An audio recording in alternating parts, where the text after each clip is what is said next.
बघूया 100% बातम्या। भारताच्या स्वप्नील कुसाळेनं पॅरिस ऑलिम्पिकमध्ये इतिहास घडवलाय। त्यानं नेमबाजीत 50 मीटर रायफल स्पर्धेत 3 पोझिशनमध्ये कांस्य पदक पटकावलंय। खाशाबा जाधव यांच्यानंतर ऑलिम्पिकमध्ये वैयक्तिक पदक जिंकणारा स्वप्नील कुसाळे महाराष्ट्राचा दुसरा खेळाडू ठरलाय। कोल्हापुरातील छोट्याशा गावातून आलेला हा पोरगा ऑलिम्पिकचं पदक मिळवेल हे कालपर्यंत कुणाच्याही ध्यानीमनी नव्हतं, पण पात्रता फेरीत 590 गुणांची कमाई करत स्वप्नीलनं 8 नेमबाजांमध्ये 7वं स्थान मिळवलं। एक आशा निर्माण झाली, समोर जगातले अव्वल नेमबाज, पण कोल्हापूरच्या या पठ्ठ्यानं प्रत्येक पोझिशनमध्ये अचूक लक्ष्यभेद करत कांस्य पदकापर्यंत मजल मारली। सुवर्ण पदकाच्या जवळ चालला होता। भले त्याला जरी 3री प्लेस मिळाली असली तरी त्यानं देशाचं नाव चांगलं रोशन केलेलं आहे। खूप अभिमान वाटतो त्याचा की त्यांनी आज कुटुंबियासाठी नाही तर देशासाठी त्यांनी आज ब्रॉन्झ मेडल मिळवलेलं आहे। यंदाच्या ऑलिम्पिकमध्ये भारतीय नेमबाजांनी कमावलेलं हे 3रं पदक ठरलं, पण महाराष्ट्रातल्या मराठी माणसासाठी या पदकाचं मोल खूप मोठं आहे, कारण पैलवान खाशाबा जाधवांच्या नंतर मराठी मातीतल्या सुपुत्रानं पहिल्यांदाच ऑलिम्पिकचं पदक पटकावलंय। भारताच्या स्वप्नील कुसाळेनं पॅरिस ऑलिम्पिकमध्ये इतिहास घडवला। त्यानं नेमबाजीत 50 मीटर रायफल स्पर्धेत 3 पोझिशनमध्ये कांस्य पदक पटकावलंय। खाशाबा जाधव यांच्यानंतर ऑलिम्पिकमध्ये वैयक्तिक पदक जिंकणारा स्वप्नील कुसाळे हा महाराष्ट्राचा दुसरा खेळाडू ठरलाय। कोल्हापूरच्या काळमवाडीसह संपूर्ण देशाचं लक्ष स्वप्नील कुसाळेच्या ऑलिम्पिकमधल्या कामगिरीकडे लागलं होतं। स्वप्नीलनं कांस्य पदक पटकावल्यानंतर त्याच्या गावात दिवाळी साजरी झाली। माझं गाव छोटं गाव आहे, 1200 वस्तीचं माझं गाव आहे। आमच्या परिवाराचं गावाचं नाव त्यांनी उज्ज्वल केलं। विश्वास होता की जिद्द होती त्यांनी आपले गेले कडेला नेली, चांगलं केलं। स्वप्नीलच्या कामगिरीबाबत बोलताना त्याचे कुटुंबीय भावूक झाले। मम्मी पासनी पैसे जास्त लागतात, अरे लागू दे, तर आम्हाला सोनं चांदी काय करायचं नाही, तू सोनं आहेस आमचं, तू झेंडा पत्करशील, हेच आम्हाला मिळवायचं आहे, याला म्हणून आम्ही आशीर्वाद असा दिला। 1952 साली साताऱ्याचे पैलवान खाशाबा जाधवांनी हेल्सिंकी ऑलिम्पिकमध्ये भारताला कुस्तीत कांस्य पदक मिळवून दिलं होतं, पण त्यानंतर महाराष्ट्रातला एकही खेळाडू ऑलिम्पिक पदकापर्यंत पोहोचलेला नव्हता। आज स्वप्नीलनं 7 दशकांचा तो दुष्काळ संपवलाय। मराठमोळ्या स्वप्नील कुसाळेनं पॅरिस ऑलिम्पिकमध्ये डंका गाजवला। पॅरिस ऑलिम्पिकमधील स्वप्नील कुसाळेच्या या ऐतिहासिक कामगिरीनंतर त्याच्या कोल्हापुरातल्या काळमवाडी गावासह संपूर्ण देशभरात आनंदोत्सव साजरा केला जातोय। स्वप्नील कुसाळेवर कौतुकाचा वर्षाव होतो। राष्ट्रवादीच्या शरद पवारांच्या पक्षाचे नेते जितेंद्र आव्हाड यांनी CSMT कडून ईस्टर्न फ्रीवेवर जात असताना त्यांच्या कारवर हल्ला करण्यात आला। आमदार जितेंद्र आव्हाड ठाण्याकडे जात असताना काही जणांनी त्यांची गाडी अडवत हल्ला केला। 3 हल्लेखोरांनी आव्हाडांच्या गाडीवर हल्ला केला। स्वराज्य संघटनेनं हल्ल्याची जबाबदारी स्वीकारली आहे। जितुद्दीनला मुंबईमध्ये फटकवण्याचा प्रयत्न केलेला आहे, त्याची गाडी फोडलेली आहे। हा जितुद्दीन ढुमणाला पाय लावून पळालेला आहे। त्या जितुद्दीननी जर त्याच्यात दम होता तर थांबायचं होतं त्या ठिकाणी। मैं वैचारिक लड़ाई करता हूं और वैचारिक ही लड़ाई। जितेंद्र आव्हाड यांना स्वराज्य संघटनेनं इशारा दिलाय। हा पुरुषांविषयी तू बोलू नकोस, महाराष्ट्राचं जनजीवन विस्कळीत करू नकोस, तू सबोर्णी राहा, अन्यथा येणाऱ्या कालावधीमध्ये तुला या महाराष्ट्रामध्ये फिरणं अवघड होईल। पोलिसांकडून आता हा हल्ला करणाऱ्या कार्यकर्त्यांचा शोध घेतला जातोय। जितेंद्र आव्हाडांच्या कारवरच्या हल्ल्याच्या निषेधार्थ आंदोलन करण्यात आलं। वादग्रस्त प्रशिक्षणार्थी IAS अधिकारी पूजा खेडकर यांना UPSCनं मोठा दणका दिला। UPSCनं त्यांची उमेदवारी रद्द केली। तसंच UPSCनं पूजा खेडकर यांना भविष्यातील सगळ्या परीक्षा आणि निवडीमधून काढून टाकलं। त्यानंतर पूजा खेडकर यांनी आणखी एक त्यांना आज न्यायालयानं धक्का दिला। UPSCनं दिल्ली पोलिसांमध्ये पूजा खेडकर विरोधात गुन्हा दाखल केला। त्यानंतर पूजा खेडकरनं अटकपूर्व जामिनासाठी कोर्टात धाव घेतली। पूजा खेडकरच्या अटकपूर्व जामीन अर्जावर दिल्लीच्या पटियाला कोर्टात बुधवारी दोन्ही बाजूंकडून जोरदार युक्तिवाद झाला होता। दोन्ही बाजू ऐकल्यानंतर कोर्टानं आपला निर्णय राखून ठेवला होता। कोर्टानं आज पूजा खेडकरचा अटकपूर्व जामीन फेटाळलाय। पूजा खेडकरचा अटकपूर्व जामीन अर्ज फेटाळून लावल्यानं तिच्यावर अटकेची टांगती तलवार आहे। तिला कुठल्याही क्षणी अटक होऊ शकते। राष्ट्रवादी काँग्रेसचे आमदार अमोल मिटकर यांनी मनसे अध्यक्ष राज ठाकरेंवर केलेल्या टीकेवरून राजकारण चांगलं तापलंय। अकोल्यात मनसे कार्यकर्त्यांकडून अमोल मिटकरींच्या कारची तोडफोड करण्यात आली। यावेळी मनसे आणि राष्ट्रवादी कार्यकर्ते आमने सामने आले होते। अमोल मिटकरींच्या कारच्या झालेल्या तोडफोड प्रकरणी मनसेच्या 5 कार्यकर्त्यांना आतापर्यंत अटक करण्यात आली आहे। दरम्यान इतर कार्यकर्त्यांना अटक करण्यासाठी विलंब होत असल्याची नाराजी व्यक्त करत अमोल मिटकरी आक्रमक झाले। त्यांनी अकोला पोलीस अधीक्षक कार्यालयाच्या पायऱ्यांवर धरणं आंदोलन केलं। दरम्यान मनसे नेता कर्णबाळा दुनबळेंची राज ठाकरेंनी भेट घेतली। दरम्यान भेटीनंतर दुनबळे यांनी मिटकरींवर चांगलाच निशाणा साधला। तुम्ही आम्हाला एवढं कमजोर समजता का? आम्ही सत्तेचा दुरुपयोग नाही करत, पण ही मस्ती कसली? तो कर्णबाळा तिथं का तोंड खुपसून बस, तिथून धमक्या देतात त्याला जीवाना मारू हे करू। त्यांच्या बापाचं राज्य आहे का? एक तर ते राहतील, एक तर मी राहील, काही झालं चालेल, आता काहीही झालं तर चालेल। साहेबांना ते मिटकरी सारख्या फालतू माणसासाठी साहेबांकडे वेळ नाहीये।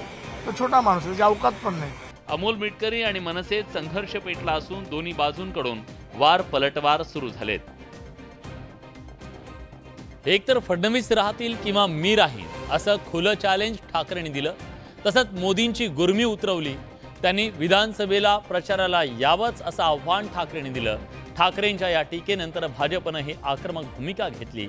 या टीकेला सत्ताधाऱ्यांनी जोरदार उत्तर दिलं।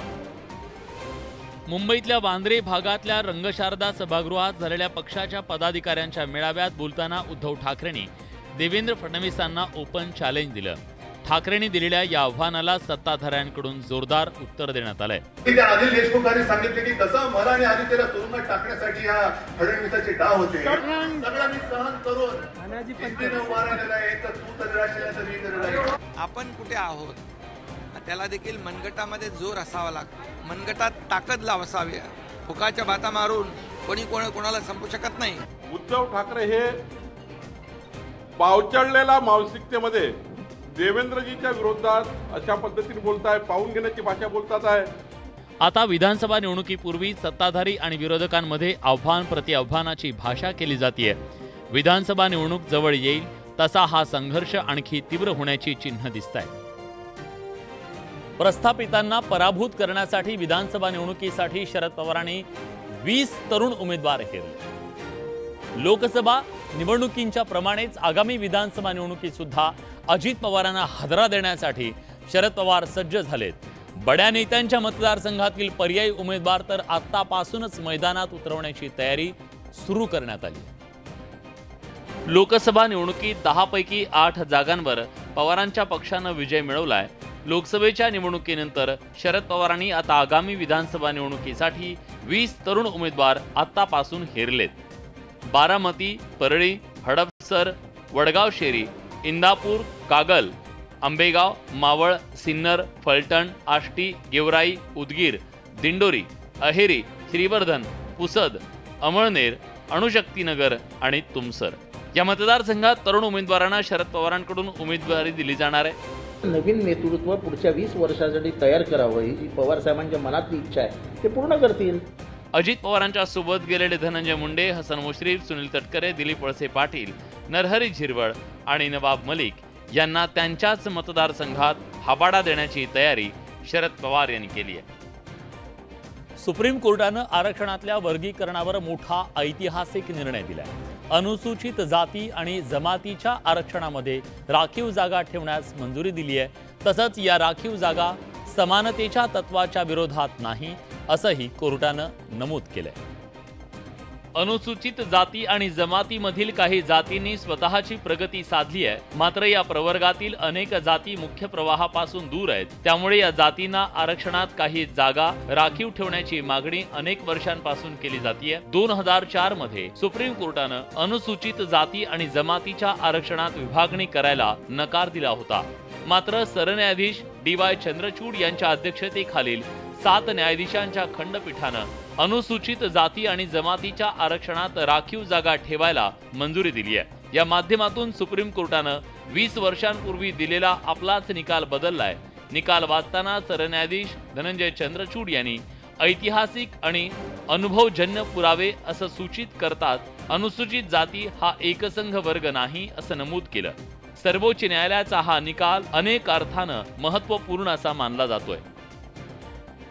सरन्यायाधीश DY चंद्रचूड यांच्या अध्यक्षतेखालील 7 न्यायाधीशांच्या खंडपीठानं अनुसूचित जाती जमातीच्या आरक्षणात राखीव जागा ठेवायला मंजुरी दिली। या माध्यमातून सुप्रीम कोर्टानं 20 वर्षांपूर्वी दिलेला आपलाच निकाल बदललाय। आरक्षणामधील वर्गीकरण ही आकडेवारीवर आधारित असली पाहिजे, त्यातून कोणत्याही समाजावर अन्याय होता कामा नये।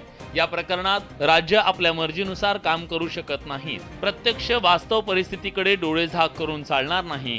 SC आणि ST समुदायात अशा अनेक जाती आहेत ज्यांना वर्षानुवर्ष अन्याय सहन करावा लागलाय।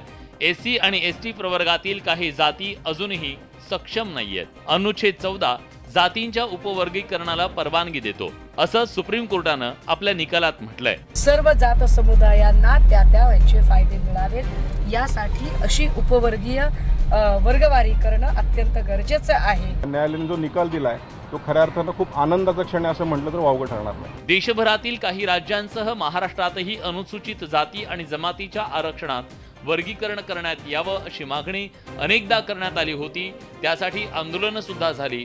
आता सुप्रीम कोर्टाच्या निर्णयानंतर राज्य सरकार कशा प्रकारे अंमलबजावणी करतं हे पुढच्या काळात स्पष्ट होणार आहे।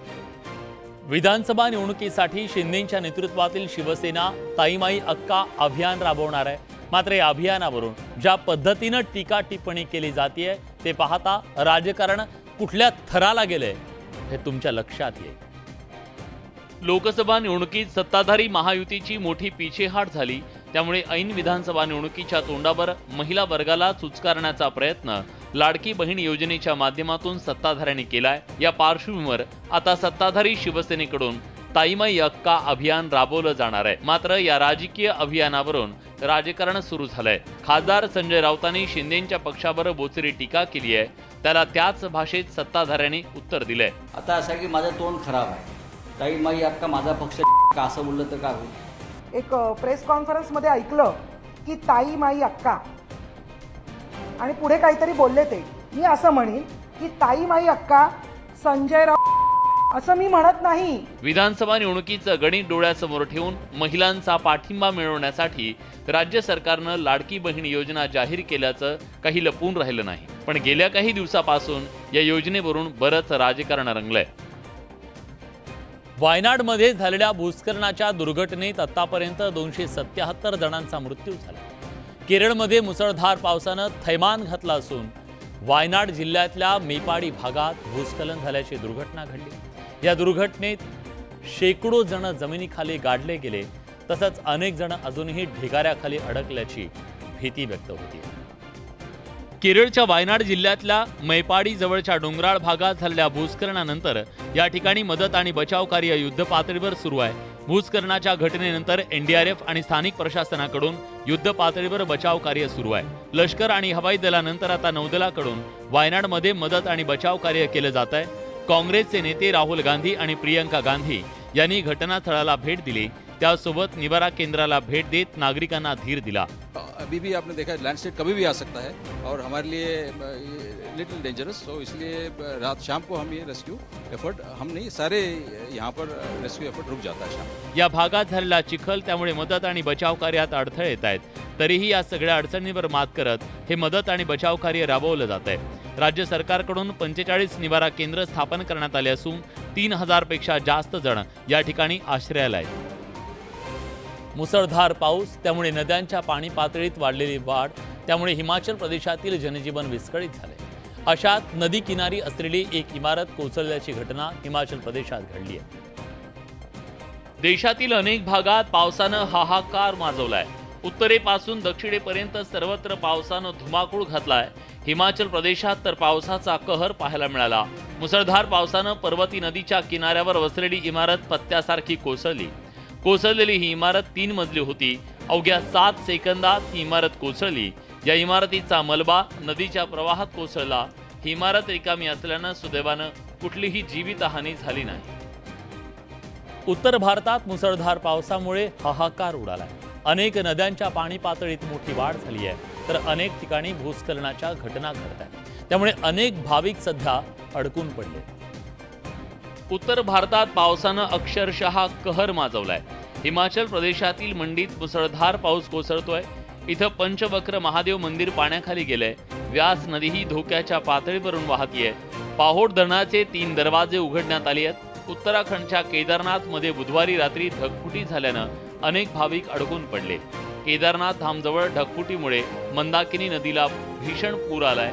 मुसळधार पावसानं डेहराडूनच्या काही भागात पूर परिस्थिती निर्माण झाली आहे। शिमल्यातही मुसळधार पावसानं दाणादाण उडवून दिली आहे। मुसळधार पावसानं काही ठिकाणी डोंगराचा भाग खचल्याचं समोर आलंय, त्यामुळे वाहतुकीला मोठा फटका बसलाय। काही ठिकाणी वाहतूक बंद असल्याची माहिती मिळतेय। मदत आणि बचाव कार्य सुरू आहे। हिमाचल प्रदेशातील शिमला, मंडी आणि कुल्लूमध्ये ढगफुटीनं मोठ्या प्रमाणात नुकसान झालंय। उत्तर प्रदेशात सध्या मुसळधार पाऊस कोसळतोय। या मुसळधार पावसानं प्रयागराजमध्ये एक मोठी दुर्घटना घडली, मात्र या दुर्घटनेत एक व्यक्ती बालंबाल वाचली।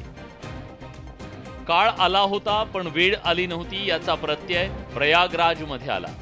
प्रयागराजमध्ये सध्या मुसळधार पाऊस कोसळतोय। प्रयागराजमधल्या रामबाग रेल्वे स्थानकाच्या मलकाराजच्या बाजूची भिंत कोसळली। याच वेळी एक व्यक्ती भिंतीच्या बाजूने जात होता, मात्र भिंत कोसळल्यानंतर त्यातून ही व्यक्ती सुदैवानं बचावली। भिंत कोसळल्यानंतर काही क्षणात ही व्यक्ती ढिगाऱ्यातून बाहेर आली। केवळ दैव बलवत्तर असल्यानं या व्यक्तीचे प्राण वाचले। ही भिंत कोसळल्यानं 6 ते 7 वाहनांचा चक्काचूर झालाय। चंद्रपूर शहराच्या रयतवारी कॉलनी भागात धक्कादायक प्रकार उघडकीस आलाय। कोळसा खाण असलेल्या या भागातील शिवणकर यांच्या घरी 20 फूट खोल खड्डा पडला। पोलीस आणि वेस्टर्न कोलफिल्डच्या लिमिटेडचे अधिकारी घटनास्थळी दाखल झाले। चंद्रपूर शहरातील रयतवारी कॉलनीत राहणाऱ्या सुरेश शिवणकर याच्या घरात तब्बल 20 फूट खोल भगदाड पडलाय। बाहेरगावी गेलेली या घरातले मंडळींपैकी एक महिला घरी आल्यानंतर दरवाजा उघडताच या 20 फूट खोल खड्ड्यात पडली। स्थानिकांच्या मदतीनं शिडीचा वापर करून महिलेला कसंबसं बाहेर काढलं। गेली 10 दिवस चंद्रपूर शहरात झालेली अतिवृष्टी आणि कोळसा खाणीमुळे पोकळ झालेला भूभाग, यामुळे हा प्रकार घडला असल्याची प्राथमिक माहिती आहे। पोलीस आणि वेस्टर्न कोलफिल्ड लिमिटेडचे अधिकारी घटनास्थळी दाखल झाले। एका अचानक फाळ झाला आणि गड्ड्यामध्ये 20 फुटाच्या गड्ड्यामध्ये पडली। तिला कसा बचाव करून काढण्यात आला। चंद्रपूर जिल्ह्यातील घुग्गुस शहरात 2 वर्षांपूर्वी अशाच प्रकारे एक घर या घटनेत 70 फूट खाली खेचलं गेलं। कोळसा काढून पोकळ झालेला भूभाग सुयोग्य पद्धतीनं पुन्हा रेती भरून बुजवले न गेल्यानं अशा पद्धतीनं खड्डे पडण्याचे प्रकार घडतायत। आता वेस्टर्न कोल्ड फील्ड लिमिटेडचे तज्ज्ञ यावर काय कारवाई करतात याकडे सगळ्यांचं लक्ष लागलंय। राज्यातील सर्वच रस्त्यांवर खड्ड्यांचं साम्राज्य पसरले। राष्ट्रीय महामार्गावर सुद्धा खड्डे पडले। कल्याण नगर राष्ट्रीय महामार्गावरील खड्ड्यातून प्रवाशांना खडतर प्रवास करावा लागतो। कल्याण नगर राष्ट्रीय महामार्गाची कल्याण तालुक्यात अक्षरशः चाळण झाली आहे। कल्याण तालुक्यातील रायते, कांबा या भागातल्या रस्त्यांवर खड्ड्यांचं साम्राज्य पाहायला मिळत आहे। या महामार्गाच्या चौपदरीकरणाचं काम अतिशय संथ गतीनं सुरू आहे। त्यात ऐन पावसाळ्यात महामार्गाची अतिशय दुर्दशा झाली आहे। या महामार्गावरून प्रवास करणारे प्रवासी त्यामुळे अक्षरशः बेजार झाले। राष्ट्रीय महामार्ग सर्वच ठिकाणी खोदून ठेवल्यानं रस्त्यांवर प्रचंड खड्डे पडले असून सर्वत्र चिखल पसरलाय। त्यामुळे मार्ग काढताना वाहन चालकांना अक्षरशः कसरत करावी लागतेय। मुरबाड ते कल्याण या 1 तासाच्या मार्गाला आता जवळपास 2 तासाहून अधिक काळ लागत असल्यानं प्रवासी बेहाल झालेत। लवकरात लवकर हे खड्डे भरावेत अशी मागणी रस्त्यावरून प्रवास करणाऱ्या वाहन चालकांची आणि प्रवाशांची आहे। राज्यातल्या अनेक जिल्ह्यांमध्ये भागामध्ये विकासाची गंगा अजून पोहोचलीच नाही। त्यामुळे पावसाळ्यात दुर्गम भागातल्या नागरिकांना अनेक हाल अपेष्टांना सामोरं जावं लागतं। नाशिक जिल्ह्यातल्या सुरगाणा तालुक्यातील कीरपाडा इथल्या नागरिकांचा पाण्यातून सुरू असलेला हा धोकादायक प्रवास। एका गावातून दुसऱ्या गावात जाण्यासाठी पूल नसल्यानं महिलांसह मुलांना पाण्यातून चक्क पोहत जावं लागतंय। घरातील साहित्य आणण्यासाठी या लोकांना पाण्यातून पोहत दुसऱ्या नदीकाठी असलेल्या गावात जावं लागतं। केवळ किरपाडातील नाही तर महाराष्ट्र गुजरातच्या सीमा भागातील नागरिकांना पावसाळ्यात अशाच धोकादायक परिस्थितीत प्रवास करावा लागतो। गेल्या अनेक वर्षांपासून सीमा भागातील नागरिक विकास कामांपासून वंचित आहेत। विकासाची गंगा या भागात कधी पोहोचणार असा सवाल विचारला जातोय। गेल्या काही दिवसात तरुणींमध्ये हल्ल्याच्या घटना वाढल्या। इंदापूर, अमरावतीसह अनेक भागात महिलांवर हल्ल्याच्या घटना ताज्या आहेत। अशात साताऱ्यात आणखी एक धक्कादायक अशी घटना समोर आली आहे। साताऱ्यातील कराडच्या मलकापूर इथल्या सनसिटी या इमारतीच्या 4थ्या मजल्यावरून तरुणीला ढकलून दिल्याची घटना घडली आहे। वैद्यकीय शिक्षण घेतलेल्या एका तरुणानं या तरुणीला इमारतीवरून ढकलून दिलंय। हे दोघेही जण साताऱ्याच्या कृष्णा मेडिकल कॉलेजमध्ये वैद्यकीय शिक्षण घेत होते। हे दोघेही एकमेकांना ओळखत होते। जे वाद आहे त्या वादांचा राग त्याच्या मनात होता आणि ह्याच्यावरून त्यांच्यामध्ये भांडणं सुरू झाली। त्या भांडणं सुरू असताना यांच्यामध्ये वाद एवढा चिघळला की शेवटी त्या मुलीला जिथे ते राहत होते त्या ठिकाणी वरून त्यांनी त्याला ढकलून दिला। या तरुणीला ढकलून देत असताना झालेल्या झटापटीत आरोपी जखमी झाला असून त्याच्या पायाला दुखापत झाली आहे। त्याच्यावर रुग्णालयात उपचार सुरू आहेत। या आरोपीला पोलिसांनी ताब्यात घेतलंय। या घटनेमुळे कराडमध्ये एकच खळबळ उडाली आहे। या सगळ्या बातम्यांसोबत बुलेटिनमध्ये आपण इथेच थांबतोय। ताज्या घडामोडींसाठी बघत रहा न्यूज 18 लोक।